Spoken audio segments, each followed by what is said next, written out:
At the Galactic Xenobiology Academy on Viridia Prime, species from across the known universe gathered to learn the delicate art of interspecies understanding. The Academy stood as a beacon of peace and knowledge, its crystalline towers rising above forests of bioluminescent trees that pulsed gently with the rhythm of the planet's twin moons. Every year, during the Grand Species Showcase, students presented creatures native to their homeworlds, companions, symbiotes, or even tamed predators, as a demonstration of cultural heritage and biological harmony. This year, the amphitheater buzzed with unusual energy. Rumors had spread that Lyra Voss, the lone representative of the Siltheri, a reclusive, elf-like people rarely seen beyond the veil of their cloaked star systems, had enrolled in the Advanced Xeno Companion Studies program. Few had ever seen a Siltheri up close. Their pale silver skin, tall, slender frames, and eyes like liquid moonlight made them seem more myth than flesh. And now, she stood at the center of the presentation ring, calm and still, cradling a small, dark creature against her chest. The creature was no larger than a house cat, its body sleek and covered in smooth obsidian scales that shimmered faintly under the amphitheater's soft lighting. Two curled horns peeked from above its eyes, and its tail coiled loosely around Lyra's forearm like a living bracelet. It blinked slowly, golden pupils narrowing as it surveyed the crowd with quiet intelligence. Whispers rippled through the audience. Is that a shadow drake? Those went extinct centuries ago after the Void Wars. They say one could tear through a battle mech like paper. Professor Helix, a cephalopod-like scholar with 4 large eyes and a robe woven from photosynthetic algae, floated forward on his anti-grav platform. His voice, modulated through a translator collar, came out smooth but firm. Miss Voss, this is highly irregular. Shadow drakes are classified as Tier 9 apex predators under Galactic Code 7 Alpha. They are not permitted within academic facilities without full containment protocols. Lyra tilted her head slightly, her long silver hair falling like a curtain over one shoulder. He is not dangerous, she said, her voice soft but clear, carrying an odd resonance that made the air feel heavier. Kyle has been with me since he hatched. He knows my thoughts, my fears, my silence. A murmur rose again. Bonding with a Voidstalker-class predator on a neural level was unheard of outside ancient Siltheri legends. Most species couldn't even survive proximity to such creatures. Their bioelectric fields alone could scramble lesser nervous systems. Before Professor Helix could respond, a commotion erupted near the eastern entrance. A massive Krog warlord named Graktor stomped into the amphitheater, his armored hide clanking with each step.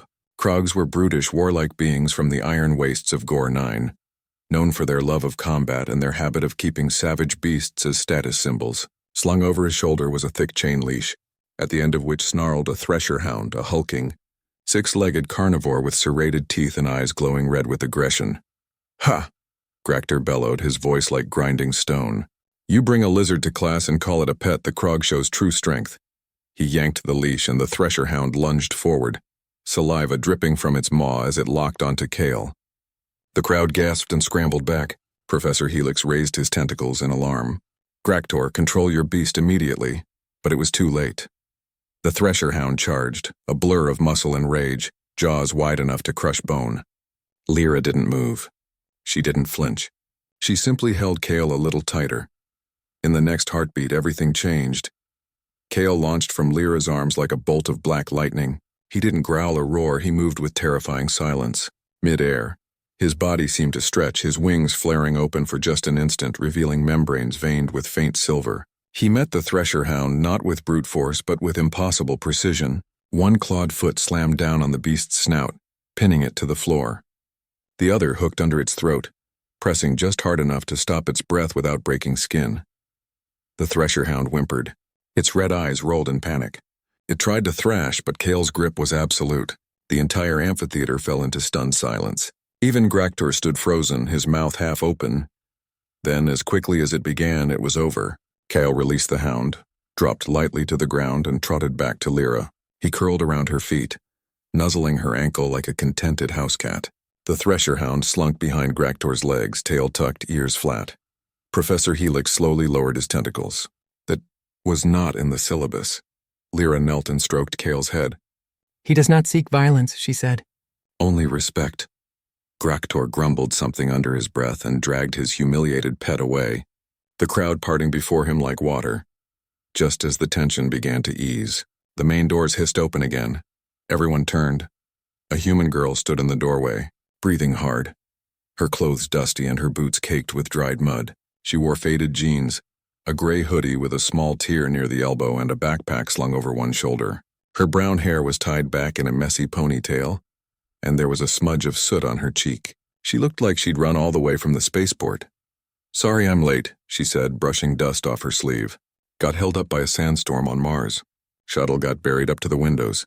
A few students exchanged confused glances. Mars was a minor human colony, barely worth a footnote in most galactic databases. And humans, well, they were considered a curiosity at best.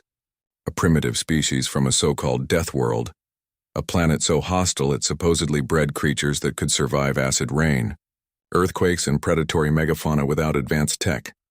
Professor Helix adjusted his translator.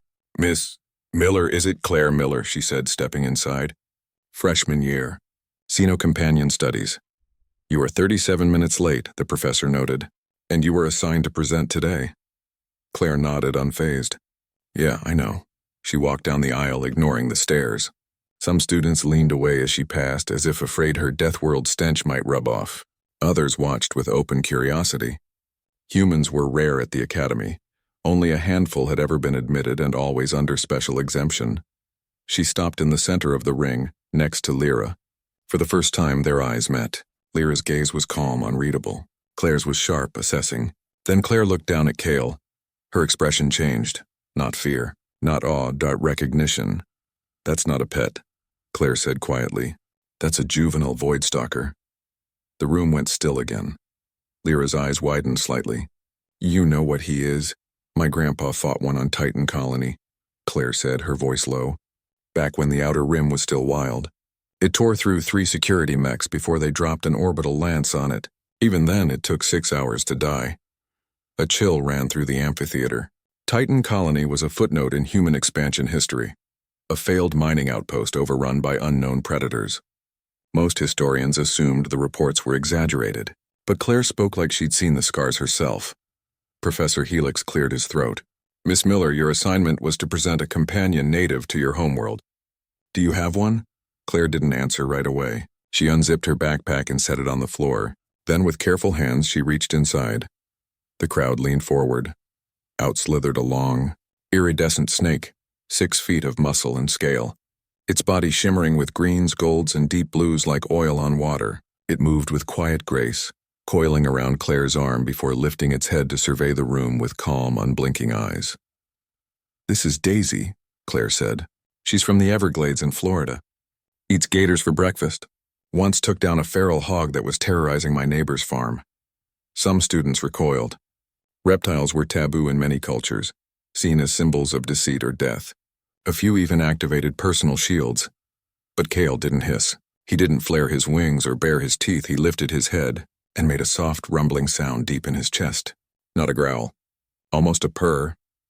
Daisy flicked her tongue, then gave a slow, deliberate blink. Lyra stared.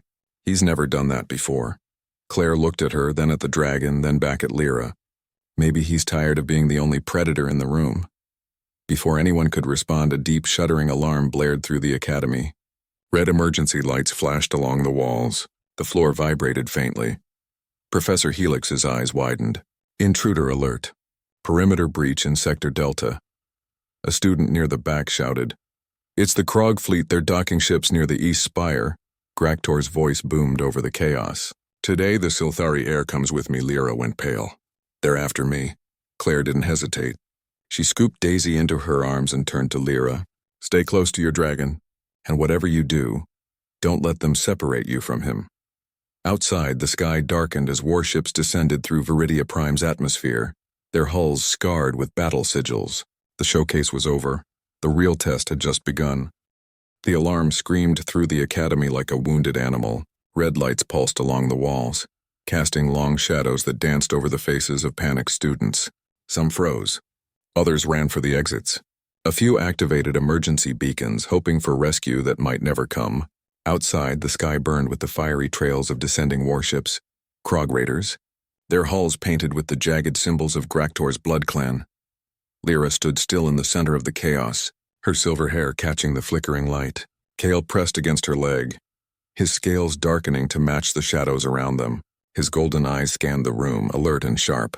He knew danger when it came, and it was coming fast. Claire didn't waste time. She slung her backpack over one shoulder and wrapped Daisy securely around her upper arm. The python's coils firm but gentle. "We need to move," she said, voice low and steady. "Now." Lyra nodded, but her hands trembled. "They want me. My bloodline.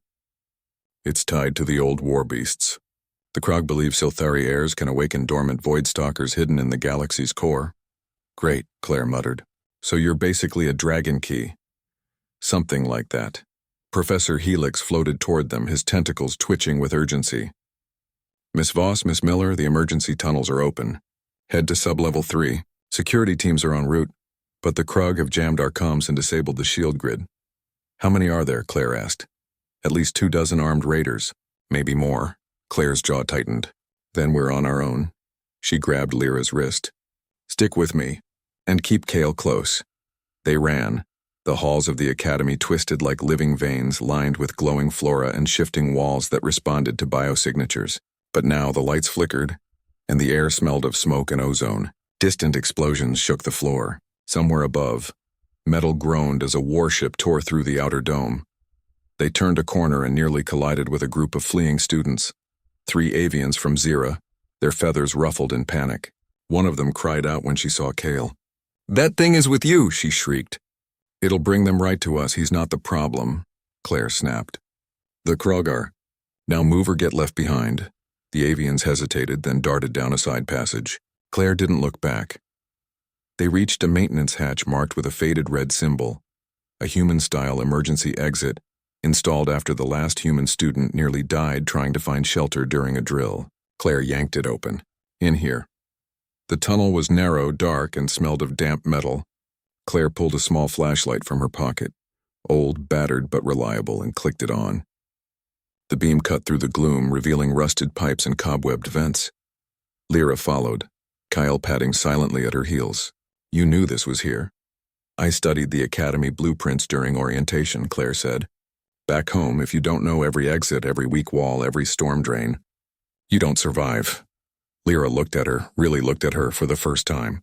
"Earth is that dangerous, you have no idea," Claire said. "We've got hurricanes that swallow cities, wildfires that burn for months, spiders the size of your hand, and bears that can flip cars. And that's just the weather and wildlife. Don't get me started on rush hour traffic." Lyra almost smiled. Almost. They moved deeper into the tunnel. Daisy shifted on Claire's arm, her tongue flicking out occasionally, tasting the air. Kale stayed close to Lyra, his steps soundless, his body tense. After 10 minutes of winding through the dark, they heard voices ahead, rough, guttural, speaking in Krog battle tongue. Claire froze. She held up a hand. Lyra stopped instantly. Kale flattened himself against the wall, his scales blending into the shadows until he was nearly invisible. 2 Krog raiders rounded the corner, plasma rifles slung over their shoulders. They were searching, scanning the tunnels with handheld scanners. "The Silthari girl can't have gone far," one growled. "Graktor wants her alive, the rest. Burn them." Claire didn't move. She didn't breathe. But her fingers curled around the grip of a small pulse pistol hidden in her boot. One she'd built herself from academy scrap parts during lab hours. She'd told no one. Humans weren't supposed to carry weapons. But on Earth you learned young. Trust nothing. Carry something. The raiders passed within 3 feet of them. Daisy remained perfectly still. Kale didn't twitch. And Claire. Her eyes never left the backs of their heads. When the sound of their footsteps faded, she exhaled slowly. "Close. Too close," Lyra whispered. "We need a better plan," Claire said. "They're sweeping the tunnels. We can't stay down here." She pulled out a folded piece of paper from her pocket, hand-drawn, smudged, but clear. "This is the structural map of the East Spire. See this junction?" She pointed. "It connects to the old greenhouse dome. If we can get there, we can climb to the observation deck. It's got reinforced glass and a direct line to the outer hull. If help comes, they'll see us. And if no help comes, then we make our own." Lyra studied the map. "You planned this, not exactly," Claire admitted. "But I always plan for worst-case scenarios. My mom used to say, hope for the best, prepare for the bear. Bear, big furry death machine with claws. Point is, we don't wait to be saved." They moved again, faster this time. Claire led with quiet confidence, her steps sure, her eyes scanning every vent, every pipe, every shadow. She'd grown up in a world where danger hid in plain sight, in the water, in the air, even in the ground beneath your feet. That kind of life taught you to notice things others missed. They reached the greenhouse junction. The door was sealed, but Claire spotted a manual override panel. She pried it open with a multi-tool from her belt and rewired the lock in under 30 seconds. The door hissed open. Warm, humid air rushed out, thick with the scent of alien flowers and wet soil. The greenhouse dome stretched high above them. Its curved glass ceiling cracked in places from the recent shelling. Vines hung from broken trellises and pools of water shimmered under emergency lights. But the space wasn't empty. Graktor stood near the center, flanked by 4 armed raiders. He turned slowly as they entered, a cruel grin spreading across his scarred face. "Well, well," he rumbled. "The little elf and her Deathworld pet. I was hoping you'd come here." Lyra stepped back, but Claire held her ground. "You're making a mistake," Claire said. "No." Graktor laughed. "You are. You think your snake and her broken dragon scare me? I've crushed worlds with my bare hands." He raised a hand and his raiders leveled their rifles. Kael let out a low hiss, his wings flaring slightly. Daisy coiled tighter around Claire's arm, her head lifting, eyes fixed on the Krog. Claire didn't reach for her pistol, not yet. Instead, she took a slow step forward. "You don't know what you're dealing with." "Oh, I do." Graktor sneered. "You're just a human. Soft, fragile, from a mudball planet that should have been glassed centuries ago." Claire's eyes narrowed. "You ever been to Earth? No. And I never will. Then shut up about what you don't know." She moved fast. In one motion, she dropped Daisy to the ground, gently, and yanked the pulse pistol from her boot. She fired twice. 2 raiders fell, their rifles sparking as their neural implants shorted out. The third fired, but Claire rolled behind a stone planter, the plasma bolt searing the air where she'd stood. Kael lunged, not at the raiders, but at the overhead irrigation system. His claws tore through the main pipe and a torrent of water crashed down, flooding the floor. The Krog slipped, their heavy boots losing traction. Daisy struck next. The python shot forward like a whip, wrapping around the 4th raider's leg and yanking him off balance. He crashed into a glass display case, shards raining down. Graktor roared in fury and charged Claire. But Lyra stepped between them. She placed both hands on Kael's head and closed her eyes. A soft hum filled the air, a sound like wind through ancient trees. Kael's body began to glow faintly, his scales shifting from black to a deep molten gold. His wings spread wide and his eyes blazed like twin suns. The very air vibrated. Graktor skidded to a halt, his instincts screaming at him to run. Even he, a warlord who'd faced plasma storms and hive mind swarms, felt the primal fear rising in his gut. This wasn't just a predator. This was something older, something sacred. Before he could react, Claire fired again, this time at the ceiling support beam above him. It cracked, then gave way. A section of the dome collapsed, burying Graktor under glass and steel. Silence fell, broken only by the drip of water and the ragged breathing of the survivors. Claire walked over to Daisy and scooped her up. "Good girl." Lyra knelt beside Kael, who was already dimming back to his normal color. "He used too much energy," she whispered. "The resonance bond. It drains him." "Then we rest for 30 seconds, Claire said, reloading her pistol with spare cells from her pocket. "Then we move. They'll send more." Lyra looked at her, really looked at her. "You didn't hesitate. Not once." "On Earth," Claire said, "if you hesitate, you die." She offered a hand. Lyra took it. Outside, the battle raged. But inside the broken greenhouse, 2 girls, one from a hidden star, one from a death world, stood together with their predators at their sides, and for the first time, Lyra understood. Claire Miller wasn't just surviving, she was winning. The greenhouse dome was quiet now, but the silence felt heavy, like the calm before a storm. Broken glass crunched underfoot as Claire led the way toward the far wall, where a service ladder climbed into the upper levels of the east spire. Kael limped slightly. His golden glow faded back to deep black, his breathing slow but steady. Daisy stayed coiled around Claire's shoulders, her head alert, tongue tasting the air for danger. Lyra followed close behind, her hand resting lightly on Kael's back. "He's weak," she said softly. "The resonance bond takes a lot from him. He won't be able to fight again for hours." Then we don't let it come to a fight, Claire replied, already testing the ladder's rungs. We get to the observation deck, signal for help, and hold position until backup arrives. Do you really think help is coming? Claire paused, one foot on the bottom rung. I don't know. But I do know this, if we stay down here, we're dead. Up there, we've got a chance, Lyra nodded. She didn't argue. She'd seen what Claire could do. The human girl moved like someone who'd spent her whole life with death, breathing down her neck, and still refused to flinch. They climbed. The ladder groaned under their weight, old metal protesting with every step. Halfway up, a distant explosion shook the spire and a chunk of ceiling rained down beside them. Claire didn't flinch. She just kept climbing, her grip sure, her eyes fixed on the hatch above. When they reached the top, Claire pushed open the access panel and pulled herself onto the observation deck. The room was circular, with floor-to-ceiling windows offering a panoramic view of Viridia Prime's glowing forests and the burning sky beyond. Smoke curled from the Academy's lower levels. Krug dropships circled like vultures. But the deck was empty. No guards, no students. Just silence and shattered glass from a broken viewport. Claire set Daisy down gently and scanned the room. Good, clear. Lyra helped Kale through the hatch. The Drake collapsed onto the cool floor, his sides heaving.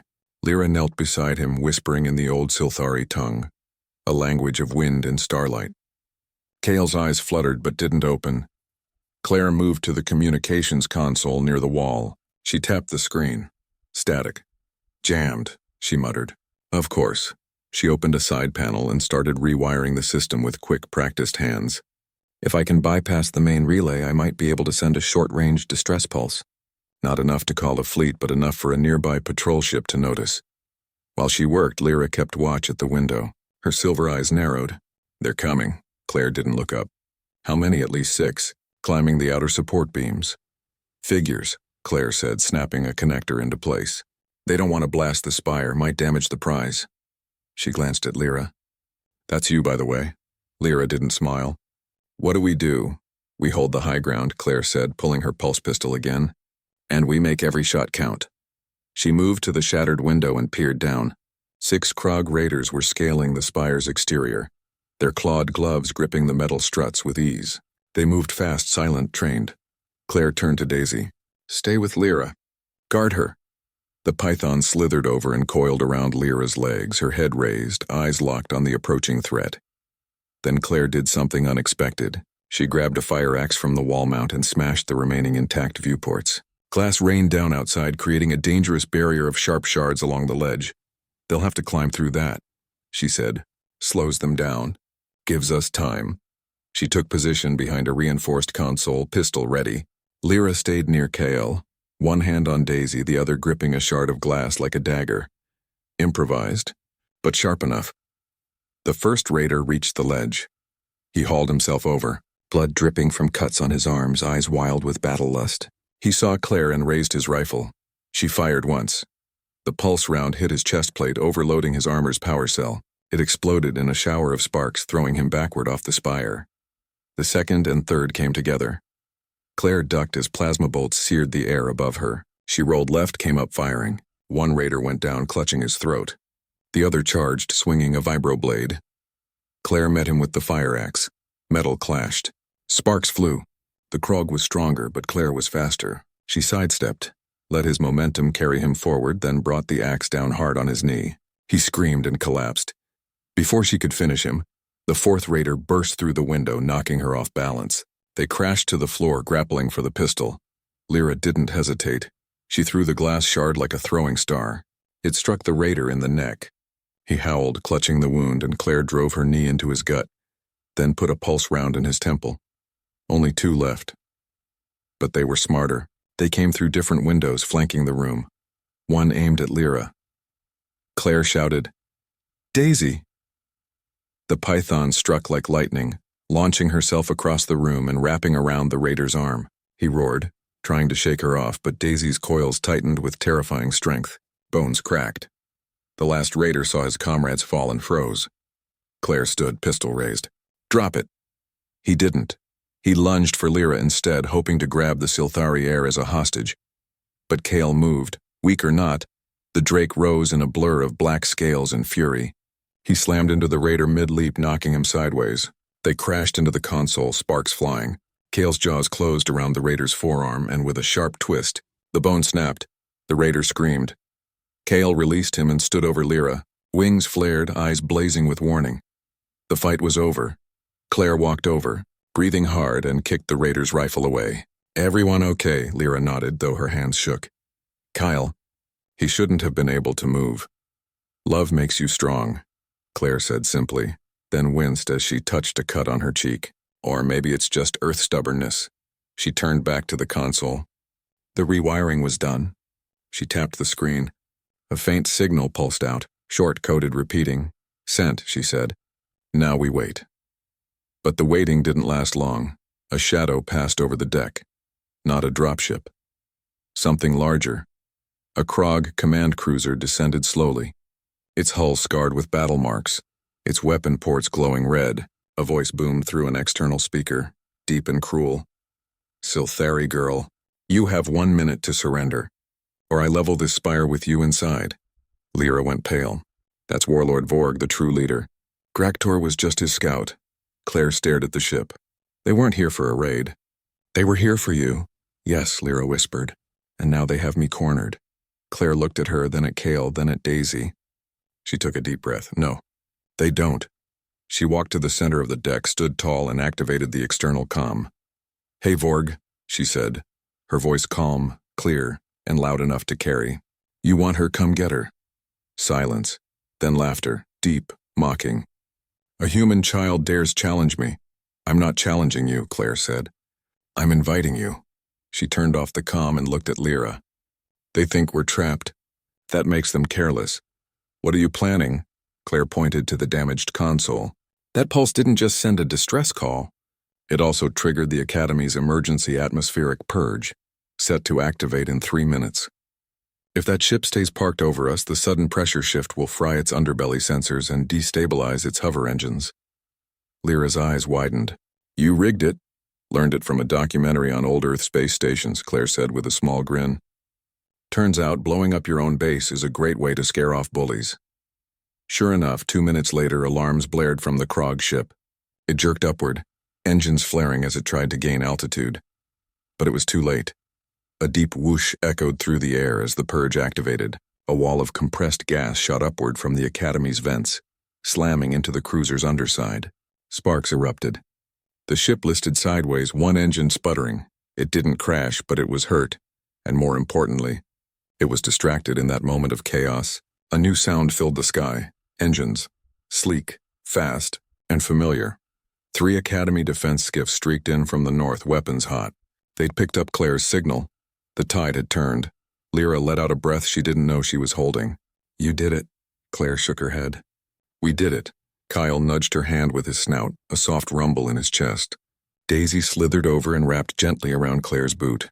Outside, the battle raged, but for the first time, the Academy had a fighting chance. And in the heart of the storm, a human girl from a Deathworld stood tall, not as a victim, but as a warrior. The predators had chosen well. The battle outside raged like a storm of fire and steel. Academy skiffs darted through the sky, weaving between Krog fighters, their pulse cannons lighting up the smoke-filled air. Below, ground teams pushed back the raiders who had breached the lower levels. But inside the observation deck there was only quiet, and the heavy weight of what came next.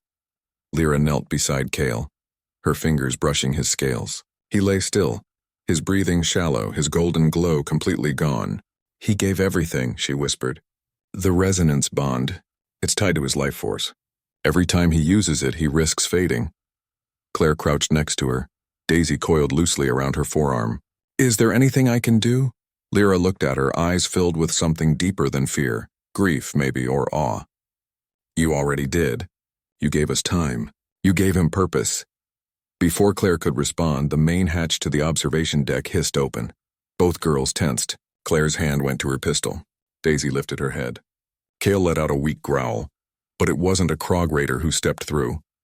It was Professor Helix, his robe torn, one of his eyes flickering with damage, but alive. Behind him came 2 Academy security drones, their weapons powered down.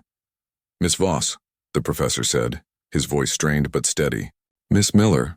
"You are safe now. The Krog flagship is retreating. Warlord Vorg is wounded. Graktor is dead under the greenhouse rubble. Lyra let out a breath. They're really gone for now, Helix said. But they will return. They always do when they sense weakness or power. His gaze fell on Kale, the Voidstalker. He saved us all. Claire stood, brushing glass dust from her jeans. He's not just a weapon. He's her friend. Helix floated closer, his remaining eyes studying Kale with something like reverence. In Silthari lore, Voidstalkers do not bond lightly.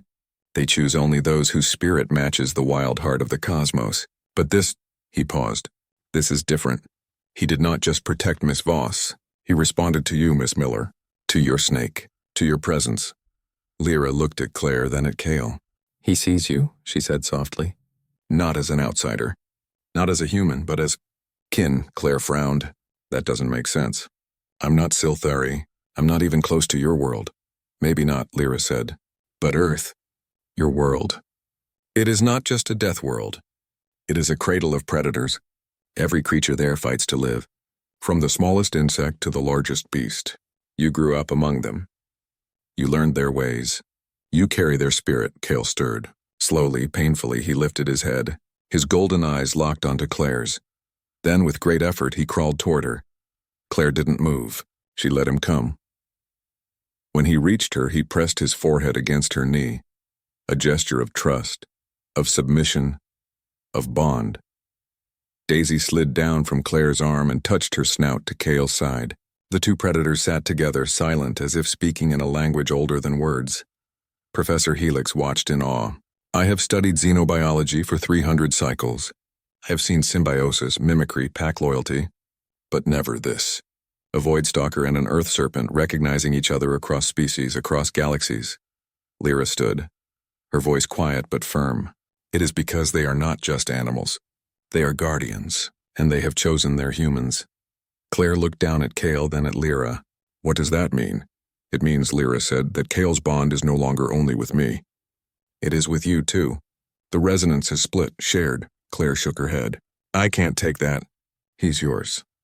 You do not take a Voidstalker, Lyra said gently. You are chosen by one. And he has chosen you.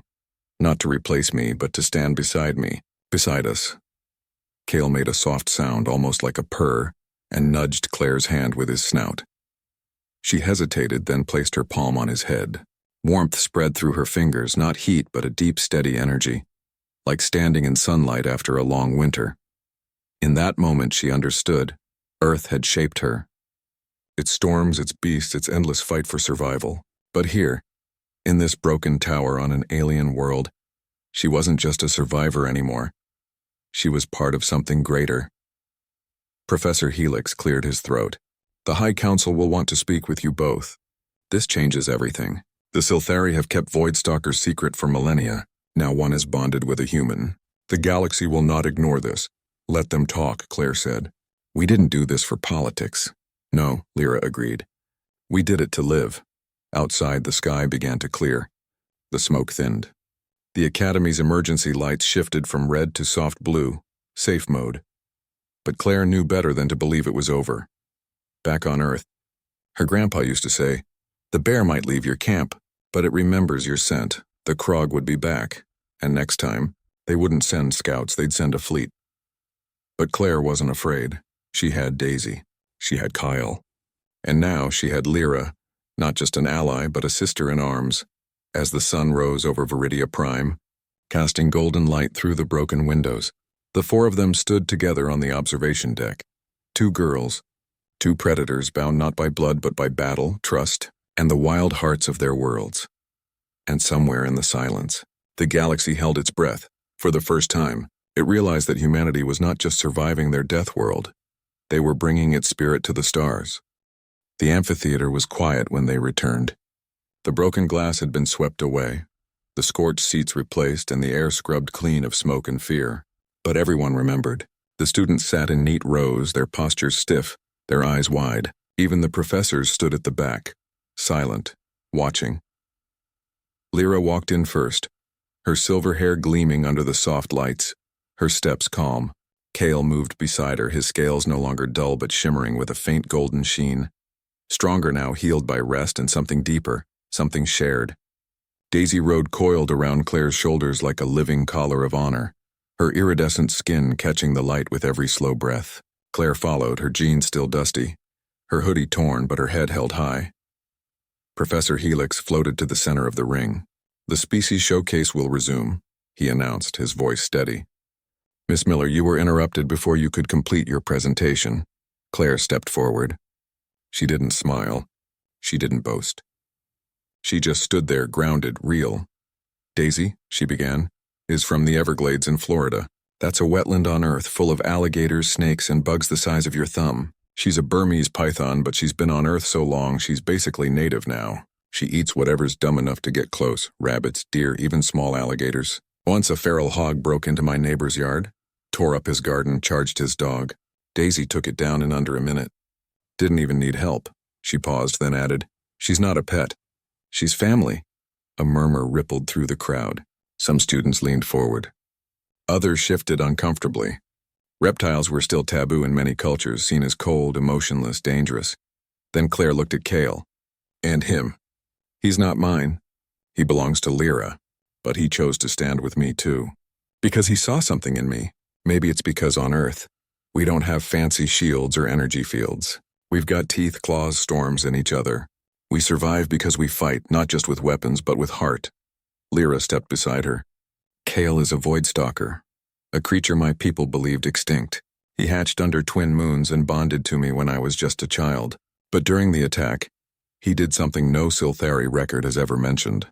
He responded to Claire, to her presence, to her spirit. He saw her not as an outsider, but as a kindred predator." Professor Helix floated closer. "Miss Miller, your world is classified as a death world, category Omega. Hostile atmosphere, aggressive fauna, frequent natural disasters. Yet you speak of it not with fear, but with pride." "Because it made us who we are," Claire said simply. "Earth doesn't coddle you. It tests you. Every day. If you're weak, you fall. If you're smart, you learn. If you're strong, you protect the ones who can't fight yet. That's why humans don't just survive. We adapt, we endure. We win." She looked around the room. "You all brought companions. Beautiful, rare, impressive. But most of you tamed them. Trained them. Controlled them. Daisy and Kale, they chose us. And we chose to stand with them, not as masters, but as partners." Silence filled the amphitheater. No one clapped. No one spoke. Even the air seemed to hold still. Because for the first time, the students of 100 species understood something they'd only read about in old war reports or whispered legends.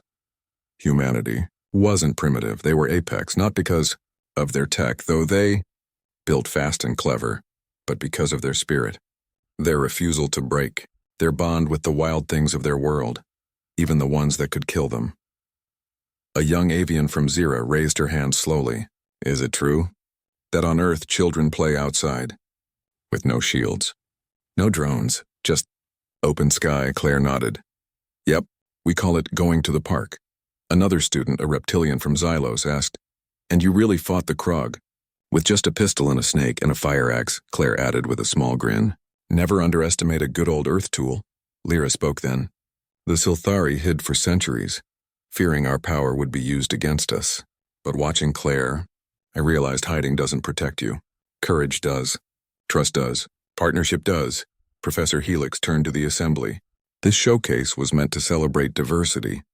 But today we witnessed something rarer. Unity between worlds that should never have understood each other. A human from a death world, an elf from a hidden star, a python from a swamp, a dragon from the void, and yet they stood as one." He looked at Claire. "You were late to class, Miss Miller." "Yeah," she said. "Sorry about that."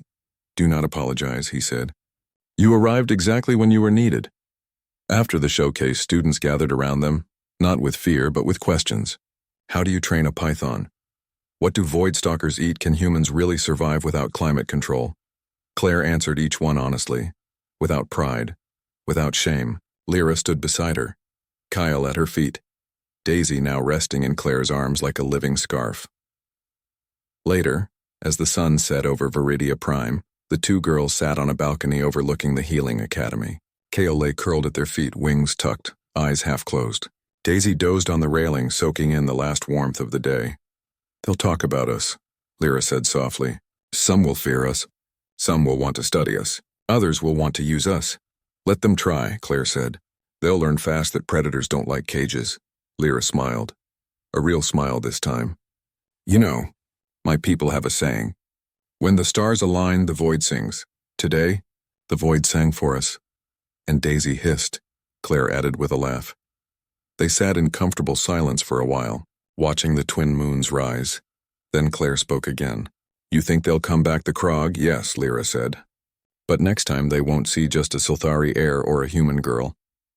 They'll see a team, and they'll remember what happened when they underestimated us. Claire nodded. Good, because that was the thing about Deathworlders. They didn't just survive the storm. They became the storm. And as the galaxy watched, silent and stunned, it finally understood. They hadn't just brought a predator to class. They'd brought the spirit of Earth itself, and no one would ever forget it.